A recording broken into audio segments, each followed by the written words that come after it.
Real estate is not like buying a stock, buying a share of Apple.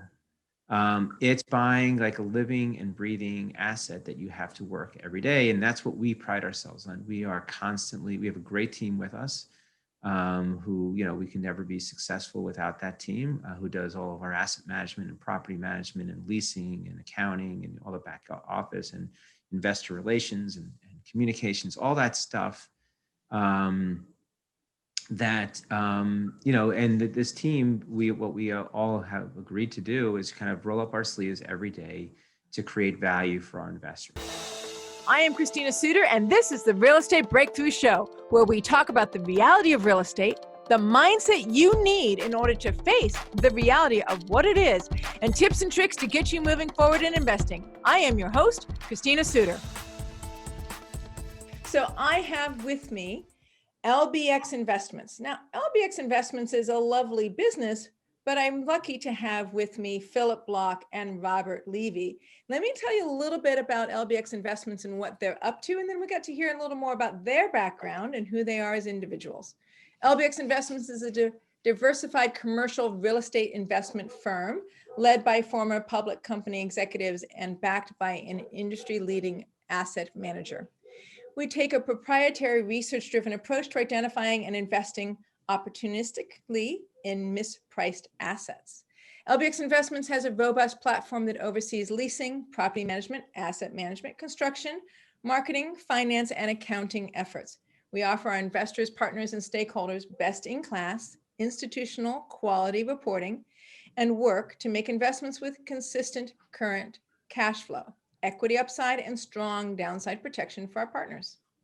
So it's fascinating to me that you guys seem to be involved in such a breadth of investment types, not actually investment types, but really focused specifically on your strategies, retail, residential, and leasing. So why don't you tell me a little bit more first about LBX and then about your background? Rob, why don't we go with you first? Since Phil was teasing about how you get the hard questions, we'll give you this one, right? So why don't you tell me a little bit about LBX and a little bit about your background? Sure. Well, Christina, appreciate you having us. Excited to be here. So LBX, really what we are is we're contrarian, opportunistic, value-add real estate investors. We've been in the business for many, many years. Phil and I have been working together for about 12 or 13 years at this point. So I have a long history in real estate and and as partners together. We met when we were running a public company called Centerline Capital Group, which was a large real estate finance company, investment management company, which was taken private and sold, and we left the company soon after that. But at the end of the day, we are diverse skills. We have kind of diverse backgrounds in real estate. We've invested in hotels, we've invested in shopping centers, we've invested in multifamily, and so we have kind of very diverse backgrounds, and we use those skills and those relationships to take advantage of what we believe to be opportunities in the marketplace. So when Phil and I joined and created LBX about 4 or 5 years ago, we felt that retail was kind of a really interesting place to be, that everybody was running from retail, all the noise in the marketplace about Amazon and online shopping and how it was going to kill every bit of bricks and mortar retail. We certainly understood and appreciated that risk, but we felt it was being overstated in the marketplace, and therefore there was an opportunity. So we started buying neighborhood and community shopping centers, which we can talk more about. And we have a great portfolio, which is, knock on wood, performing well. And our investors, I think, are very happy to be in those transactions with us. We also have significant backgrounds in multifamily, and so we're trying to figure out, creative and contrarian ways to play in the multifamily market, which is very different than retail. So it's really just kind of utilizing those skills and creating value for our investors who, we sincerely view as us acting as fiduciaries for them.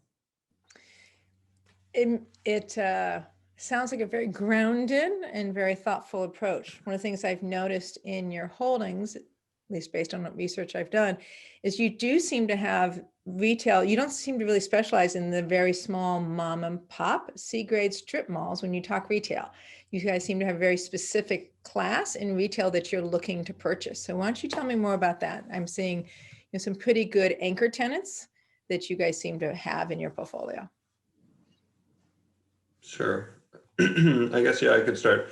Yeah, in the retail space, you're right. One of the niches that we kind of sought out initially was wanted to be smaller than your massive institutional buyers, because we felt like the competition in that space, $100 million type lifestyle centers, and to be honest, a lot of retail, and in this environment, it's a lot of shops that are rolling and a lot of big boxes, and that presents certain challenges.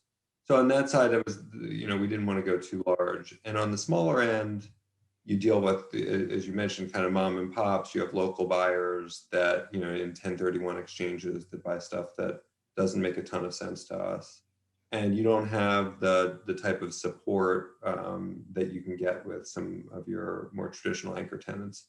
So where we focus is kind of grocer and discount oriented stuff. So we own a bunch of kind of Target shadow anchored centers, and Target has done tremendously well over the last few years, and certainly through COVID and over the last year has continued to grow, and their sales are tremendous. And so they drive a lot of great co-tenancy and a lot of traffic to the centers, which we like a lot.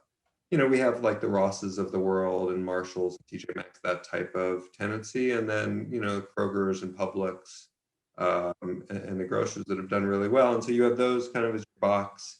And then you'll have mom and pop type restaurant tenants and some local shops, massage parlor, nail salon, that kind of tenancy. And as Rob said, kind of local community centers that have really performed great for us. Cool.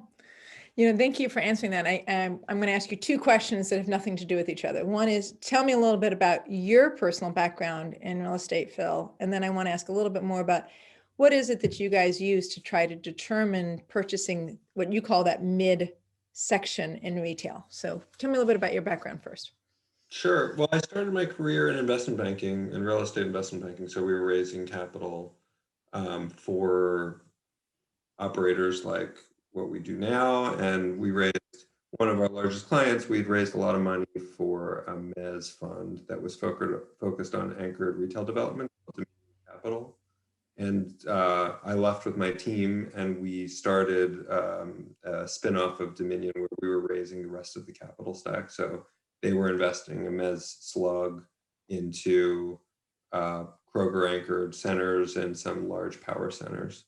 This was 2007. And so we raised the rest of the capital stack kind of below them and raised equity above, and we provided the mezz as an affiliate. And it was a pretty interesting model. We ran into kind of 2007, 2008 anchored retail development at like 100% of the stack. And that was, the fund got pretty ugly. And what was really interesting at the time, I worked it out. So from my investment banking background, a few of us did a large workout. We restructured the business, and I really enjoyed that aspect of it, and kind of figuring out, it's a puzzle, right? As you figure out upside down capital stacks and figuring out where the levers are and how, frankly, to protect yourself going forward, which I think informs a lot of what I do today, what Rob and I do today. And that's when I left and I joined Rob at Centerline Capital. And Centerline also was a bit, at the time, it was a spinoff of Related Capital. We had some of the largest, we're the largest special servicer in the country at the time, I think. It was us and LNR. So we had a few large CMBS funds that were requiring a significant amount of capital, but there was a lot of inherent value there. We had a large tax credit syndication platform and agency lending platform. So we were largely a multifamily finance company. And I worked with Rob and a kind of senior team to help restructure that business, which was really interesting. And then we ultimately sold it in kind of pieces, and Rob became the CEO, and I ran corporate finance, and we helped kind of grow that business. And we were involved in kind of all aspects of real estate, but that was largely multifamily, as I said. Okay. So let me ask about retail, and then maybe we'll double back to multifamily. So what is it that, for me, when I think of retail, I, of course, have in my brain, like I said, the mom and pop strip mall. and then there's, Westfield, right? And what you're talking about is the space that's in between, which is sort of the anchor tenant mall. So tell me a little bit about, what is it that you're looking for that makes it prime for you guys to purchase in your particular box? And how do you control the mix of your tenants? Because that can truly define the success of a particular, strip mall or mall in general. So what we focus on, honestly, is, trying to buy the number one or number two center in a submarket, right? Because if you think about retail sits on the main thoroughfares, right? Except for the malls, which sit back, which is one of the reasons why I don't invest in malls, because obviously the mall sector is its own beast, and it's struggling significantly. And a lot of malls sit on bad real estate, right? It sits in, on some ring road off the highway, where if that mall disappears, there's a real question as to how valuable that land is. What we invest is in kind of the one or two best neighborhood or community centers in a submarket that sits like, what we always use the term main and main, right? It sits on the two main thoroughfares and the main intersection, where it has the highest traffic counts, the highest visibility, the best demographics. So we're primarily investing in the Southeast markets, where Charlotte or Nashville or Atlanta or Orlando, places that are seeing significant demographic economic growth. And a lot of times we're buying properties where we're paying, let's say, $20 million for a piece of real estate, and we think that the eventual value of the land is around $20 million or something like that. So we get almost like I don't want to say we get the building for free, but we certainly feel like we're very, very well protected because we're buying such good real estate. Because retail has this bad name. And so a lot of times you can buy this great real estate at very attractive prices, but you have to be really careful in retail today, because there's a differentiation, the dividing line between bad retail and good retail. And there's a lot of bad retail out there, retail that is going to struggle. It's not sitting in the prime position. It doesn't have the right demographics around it. It has bad visibility. It has maybe the boxes are too big, or whatever it might be. And we're not buying that. What we're buying is the retail sits in the right places, in the right locations, with the right demographics, and has the right tenancy, the right credit. And then even with that, because of where retail is today, you can buy that at very attractive yields and with upside, with the opportunity to push rents or improve occupancy, or, develop out parcels in the parking lot and things like that. I'm going to share your portfolio page here for a minute, if I may, so that there we go. So I love this page of yours, because I think it gives a sense for, and it gives sort of a concreteness for my newer investors. What are you talking about when you talk about a main and main, right? Where it's there's a concrete or solid anchor tenant, but it's not a Westfield mall. It's not a mall at all. And it's not a strip mall, right? So it's not the nail shop around the corner. Right. And you talk about how you have food here. So we've got Ross's, a Food Lion, a Target, a Lowe's, right, an LA Fitness. And I think we all recognize these particular malls and these particular structures of them. So what do you feel like is going to be the right tenant mix going forward in this particular asset class, especially given that we've just walked through COVID and we're almost at the end of it? How do you think you're going to manage the tenant mixes inside of these in order to ensure success moving forward? Either one of you can answer that. Yeah, it's not, I mean, the truth is it's not wildly different than what's there today. We haven't bought anything really that's like empty and we're fully re-tenanting a center. Not that we wouldn't, but it's kind of what you see in retail. There is that kind of bifurcation. You have kind of these empty centers that are the wrong, as Rob said, we're focused on kind of the best one or two centers, and the fifth best center in a market in America that used to be for a long time has been kind of over retailed. They're empty and you're probably not filling it up. So we wish there were more opportunities like that. But what we buy, I think the right mix, you have our head of leasing, I should say, does just a tremendous job with this and figuring out what the right tenancy is, who are we missing. But we go through categories and who's there and who's not. What restaurant option is there? A pizza option? Is there a lunch sandwich type option? What are the out parcels is a big piece of it. Is there a bank on an out parcel? Is there, now you have like some medical uses, dental, or urgent care type uses that sit out on the main road. Is it a soft goods center? They typically want to be together. But Burlington, Marshalls, Ross, like you'll see shoppers come in and you go from one to the other and it's the same type of customer and demographic. You're not often seeing a center where you have just Marshalls and then everything else is medical or something that has nothing to do with it. So it depends on the center, but a lot of cases, your typical grocer neighbor center, you've got a neighborhood center, you have a grocer, you've got a nail salon, you have a pizza restaurant, you've got a waxing place, and a few restaurants, and that's kind of the center, and it serves that community really well. Okay. Maybe now, Christina, would it be helpful if us to maybe describe one of our properties, and because I think that might be instructive. Yes, that's what I'm looking for. Yeah, because I'm not an expert in retail, and two, I think a lot of my listeners will not be experts in retail. So if you break it down into small pieces, that would be great, because then I'm trying to, they can get the picture of what you guys know so well, which is, of course, there's a tenant mix that you guys are sort of is pre-prescribed and makes perfect sense given what you're purchasing. So walk me through that thinking. Sure. So, we have 9 properties today, about 1.5 million square feet. And so we'd like to own more. We've been, we're very conservative in how we underwrite our deals, and we've been outbid a bunch of times. And, to be honest, we wish we were, 2 or 3 times larger than we are today, but that's okay. We're trying to be, thoughtful and smart about it.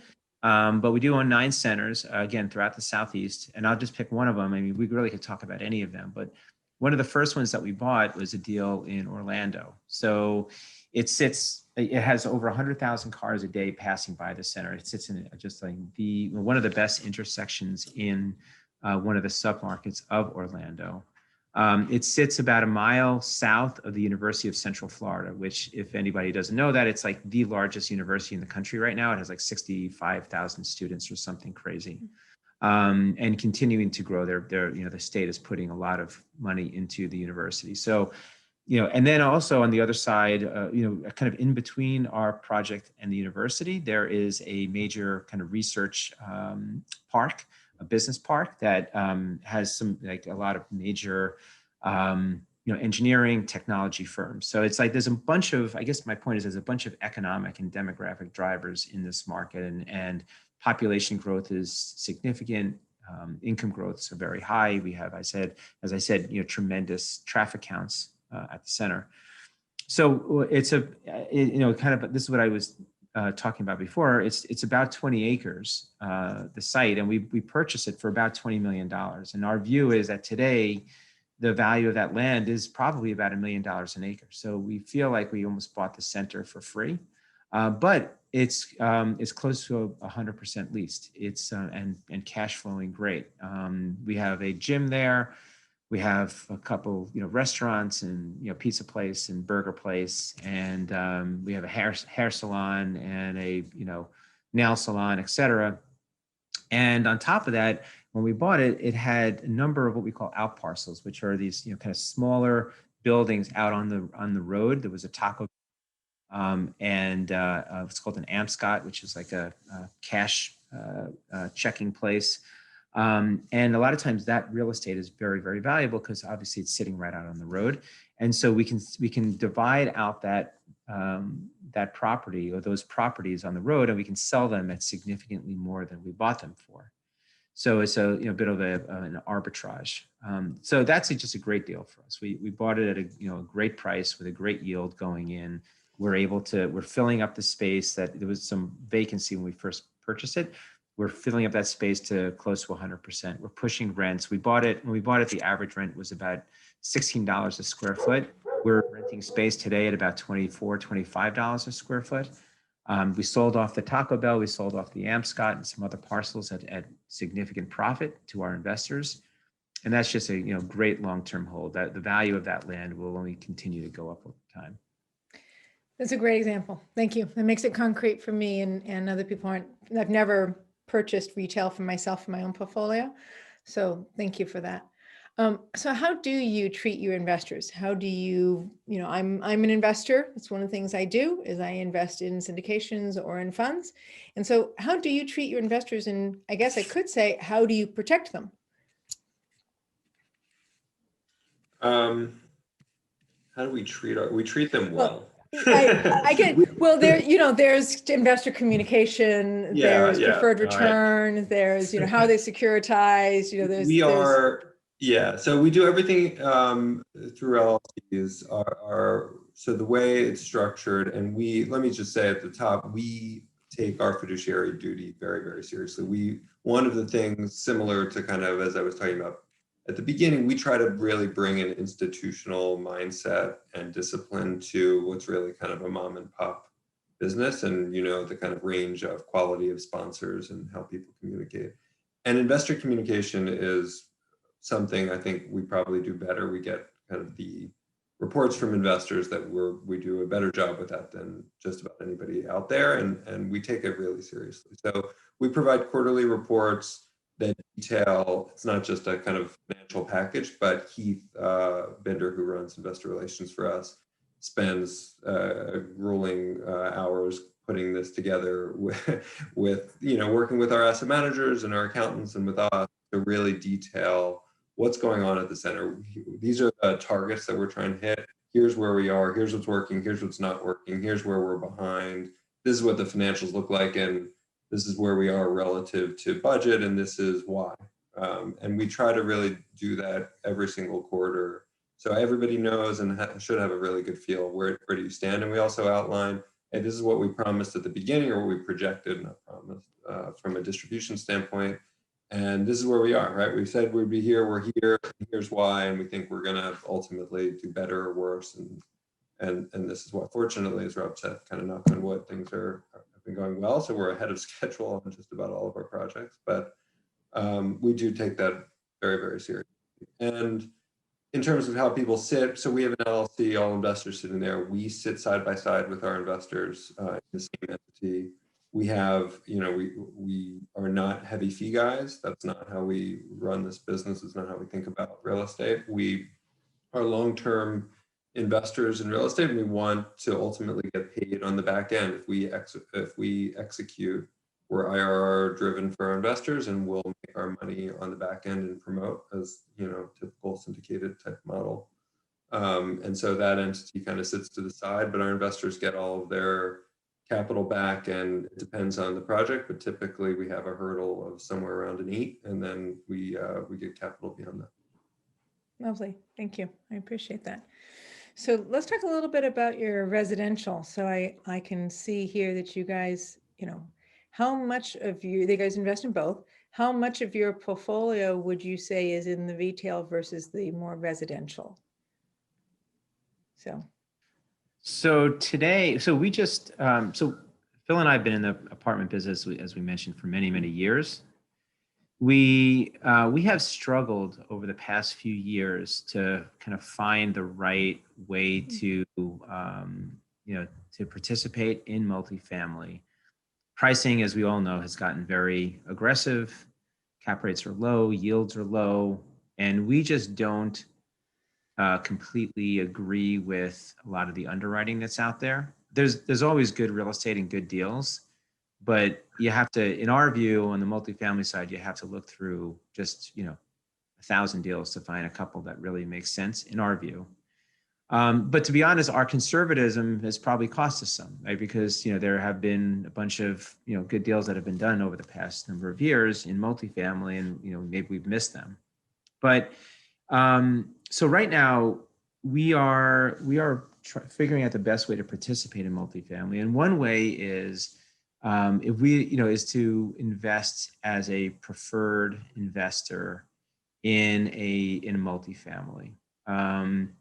So we have a deal under contract right now where we are providing a preferred equity investment in a transaction that is being purchased by another sponsor who we have a relationship with. Mhm.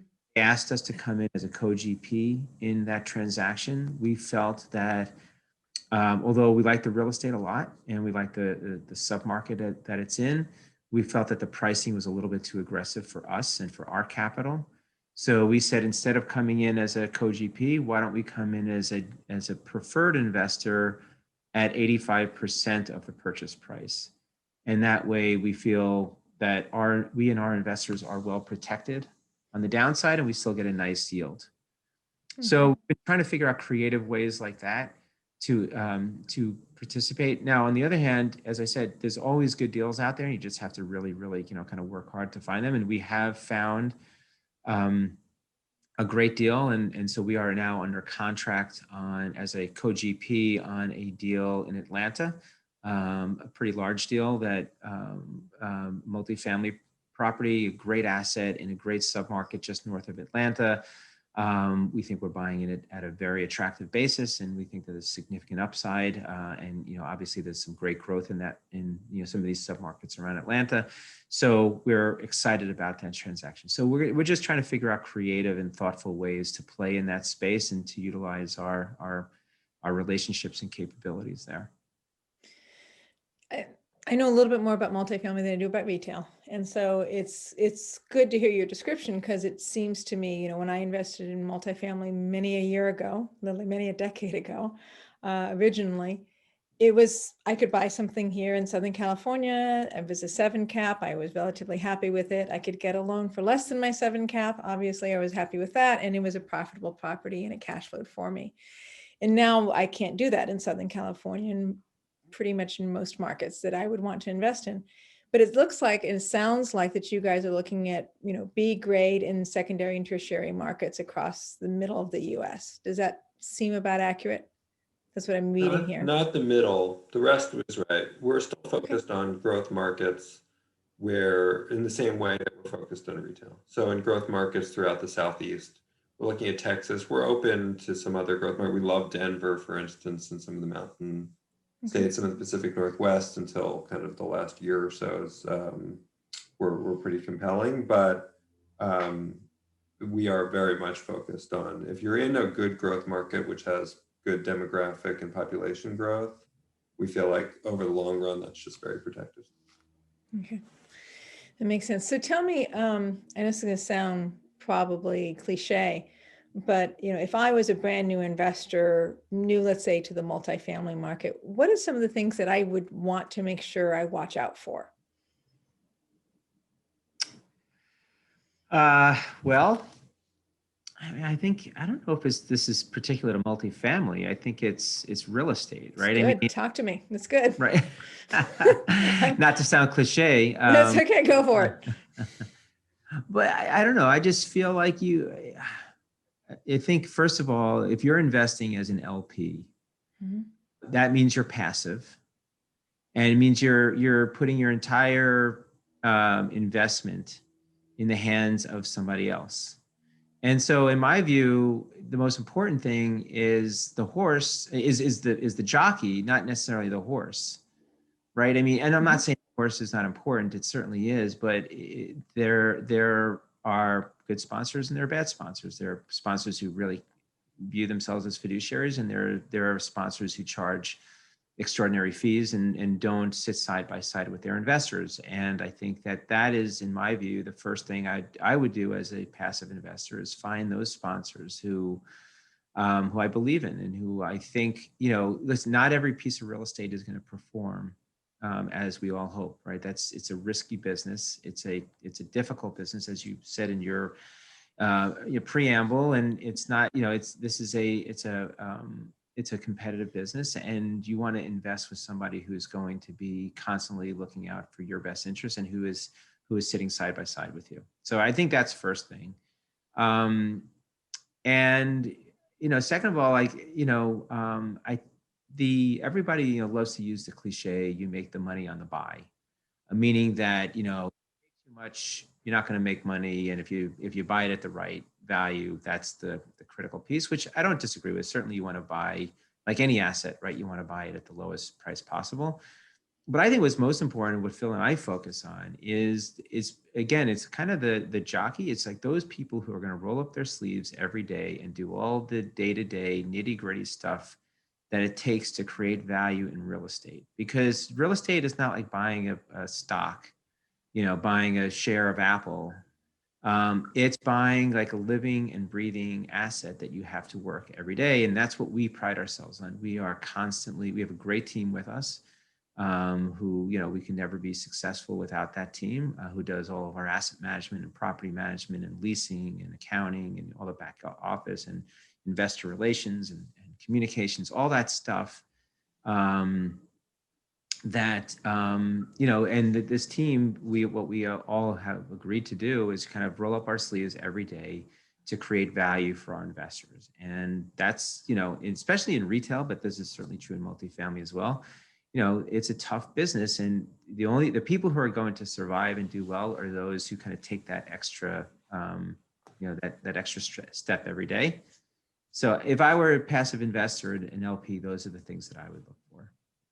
I think you did a great job of answering my next question. So you must have ESP because you definitely read ahead, which is, what is it about you guys that people would want to understand is special about your particular process? And I appreciate you talking to, that you guys are in there. You roll up your sleeves, you make the project work, it's an active investment. I have to agree with you 100% that the jockey riding the horse makes, to me, almost 51% of the difference. You can have a perfectly good investment, and if you have a crappy, runner, operator, syndicator, jockey, pick your word, they can drive it into the ground very easily. If you have a mediocre investment, but you have an investor or a syndicator or an operator who is paying attention to what it needs, who's capable of understanding the plan that's going to be successful, will roll up their sleeves to implement that plan, that is what makes a successful firm. And that's what makes it successful for their investors. And that conservative approach really supports that you're starting with a good horse. We're just trying to start with a good horse. And then you need to have a quality in the people that are paying attention to it in order to have it be successful. So I agree with you 100% on that one. That is a perfect bridge to the next question I have, which is either one of you or both of you, tell me about your worst story in real estate. What'd you do to solve it? And what did you learn from it? Because real estate is, as you alluded to, as I did in my preamble, real estate is a field that will hand you your backside at least once during your investment career. And I, as an investor, do not invest with anybody who hasn't had that happen to them. So after you've had that happen to you, and after you've learned the lessons from it, that helps me understand as an investor or somebody who's working with you in the lessons and the value and the character you presented in being able to manage a pain in the ass. So pick your story and tell me. Yeah, that's a good question. This is going to be, I don't know if this is going to answer your question, but it's related. We had a prior partnership, perhaps you know where I'm going, before we started LBX. We had partnered with a family office. So the first thing we did, there's a family office that owned a bunch of retail in their family, and they didn't frankly know that much about what they were doing with it and didn't have a plan to grow. And Rob and I were interested in starting something. And so Rob partnered with them and then brought me and we partnered with them. And we did a lot of great deals over a few year period. And we then didn't, in the end, didn't see eye to eye on a few things, and it went sideways as a partnership. And we ended up buying them out of certain deals, and they bought us out of certain deals, and it split up. And what I'd say is that for us was that certainly was the hardest thing that we've dealt with in a partnership and real estate related, because ultimately, I think it comes down to what Rob was saying before and what you were both talking about. It's the jockey. When you're partnered with somebody, we're in bed with them, and they can behave unethically and do things that don't make a ton of sense.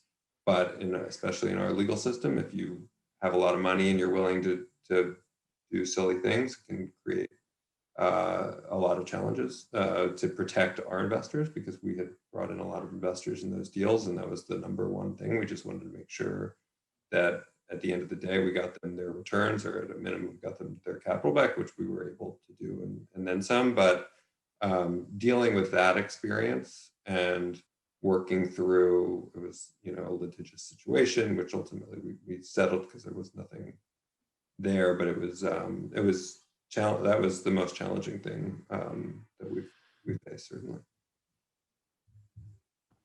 How long did it take? And Rob, do you want to add anything? Took way too long. Yeah. Yeah, when you're talking lawsuit, I'm like, okay, now we're talking a couple of years. Yeah. Thankfully, it ended up not, because there was nothing there. It was just a lot of smoke and mirrors in our view. It ended up taking, about a year or so of our lives to just kind of did and, kind of put it to bed.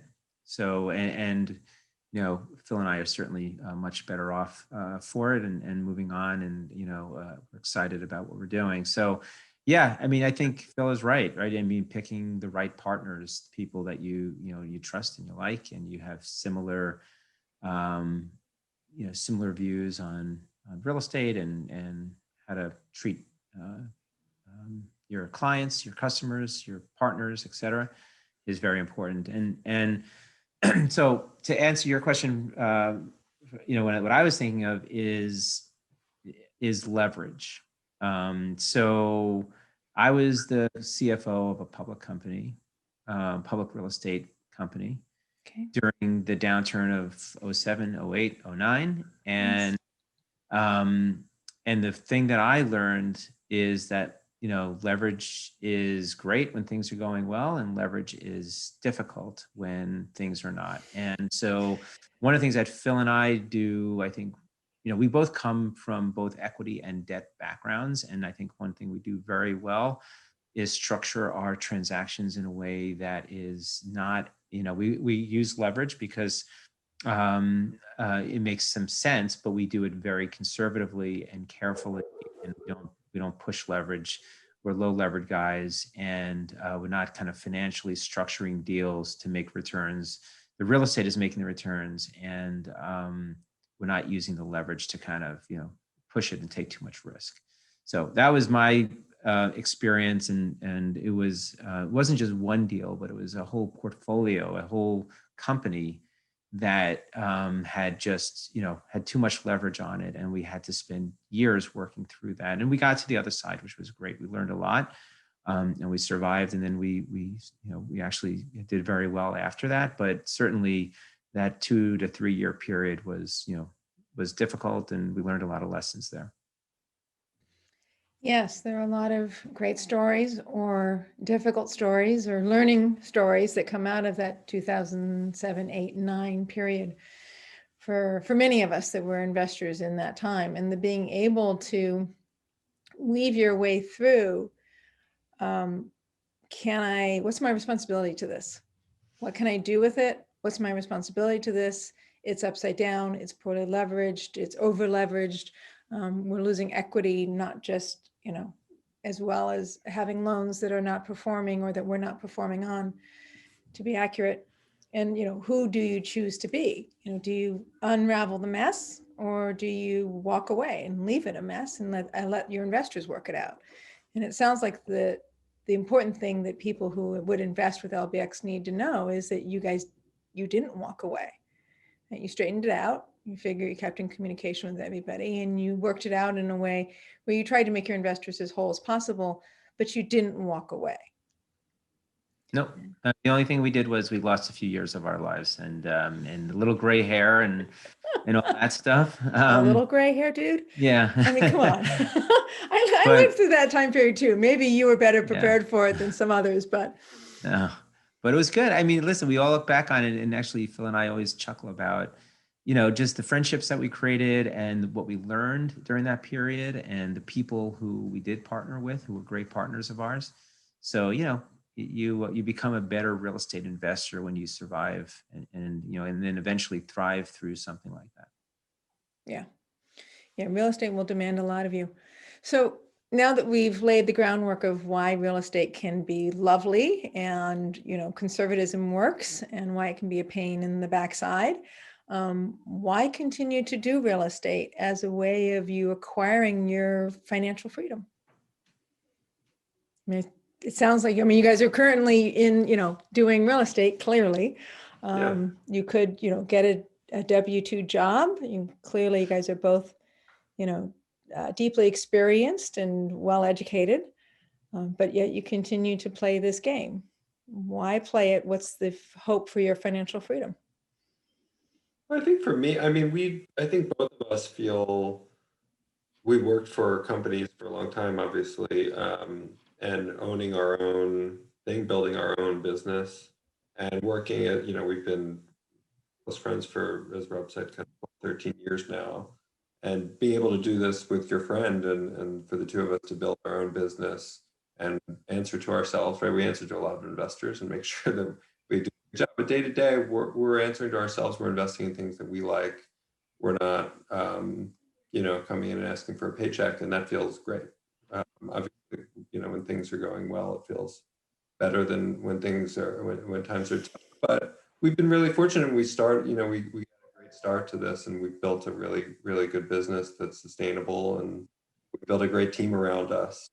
And that, to me, that's kind of maybe the most rewarding thing about all of this, is that it's all, we look around and we're working with the people we want on the projects that we want to do, and they're all puzzles and they're all interesting. I say if something's too complicated, there's a property that's not, it's going to be more headache than it's worth, and we think maybe there's some upside, but the downside is just kind of too much for us. On to the next one. We don't do anything we don't want to do. We don't do, and you certainly can't say that you're reporting to somebody else. So working with a good, sorry, I interrupted you. No. Okay. Just going to summarize it back. So working with a good team, right? Being able to make choices that you feel like set you up for success, so that you're free to make those choices, whether it's through integrity or the desire to be successful and have control over that future. And it even sounds like some of it is a little bit of enjoyment of leadership, enjoying being able to be a leader for yourself or be a leader inside of your own company. Sure. That's what I heard. Bob, how about you? Yeah, I mean, I agree with all that. The only thing I would add is, I mean, to be honest, it's like it's what we know. I mean, it's what we're passionate about.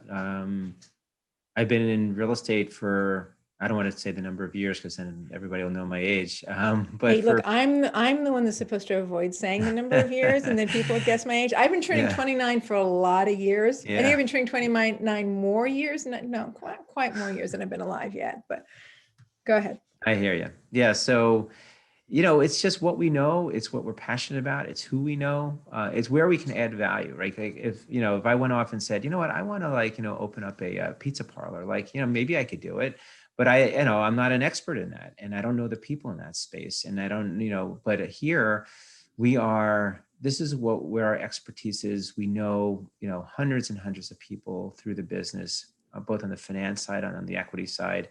I think we understand how to underwrite and manage real estate risk well, and so I just think that it's where we can add the most value to ourselves and to our investors. I think we enjoy being fiduciaries. It's a lot that we learned as running a public company. It was a fascinating kind of view to the world as, I was on the board of the company and the CEO, and making sure that we were, especially, through the tough times of 07, 08, and 09, but even after that, like just making sure that we're doing all the right things for our investors. That's who we work for. And Phil and I kind of run LBX the same way today. So I just think it's kind of who we are and what we do, and we're passionate about it and we love it. And it's the only thing, it's where we can add the most value. So not to be too simplistic about it. Simplicity works. My husband is an engineer, and he said he worked for Lockheed for many, many years. And he said they used to say, if it doesn't fit on the back of an envelope, it's too complicated. So yes.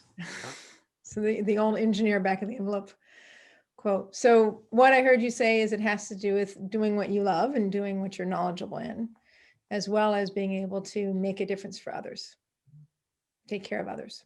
So Thank you, gentlemen. I really appreciate the time and the effort. Sorry we had to schedule twice. I appreciate you showing up both times. If people want to get a hold of you because they want to invest in LBX or they feel like they have an asset class that would be attractive to you guys and they can bring it to you at a good price, how do they get a hold of you? LBXinvestments.com is probably the easiest way, but my email is phil@lbxinvestments.com and Rob is rob@lbxinvestments.com, and we're always available. We'd love to talk to any new investors. And here's your website right there, lbxinvestments.com. This happens to be a residential page, but that's lovely. Thank you, guys. I appreciate the time. This is Christina Suter with the Real Estate Breakthrough Show. So appreciate you tuning in every week. You can find me on YouTube, iHeartRadio, Roku TV, and a variety of other platforms. Also, Christina Suter on YouTube.